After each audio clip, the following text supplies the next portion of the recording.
Assalamualaikum dan selamat sejahtera rakyat Malaysia. Semalam saya ada mendedahkan berkenaan seorang ketua bahagian bersatu yang menerima wang tunai dan pelbagai aset mewah mencecah jutaan ringgit dari satu syarikat terkait program Jana Wibawa.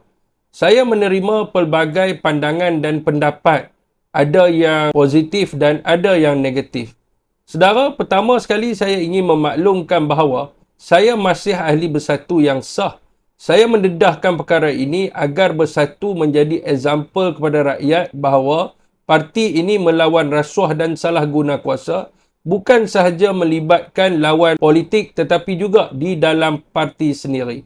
Saya faham, mungkin ada beberapa pihak yang kurang selesa kononnya dengan alasan mencemarkan imej parti.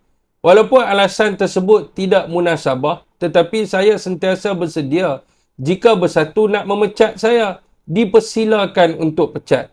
Saudara dan saudari, yang keduanya, esok saya akan membuat sidang media dan laporan PDRM di IPD Danwangi termasuk menyerahkan semua bukti yang saya ada.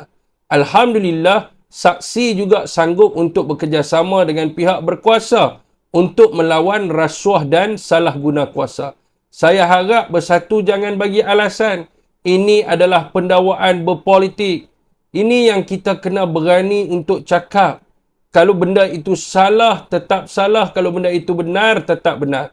Presiden bersatu jangan terima bulat-bulat apa yang diperkatakan oleh penjilat-penjilat di sekeliling. Kerana mereka bukan penyokong parti tetapi menunggu habuan dan manfaat daripada bersatu.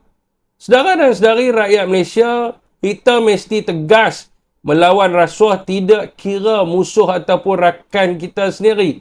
Kerana rasuah ini seperti bara yang merosakkan negara bangsa. Apakah reaksi rakyat Malaysia?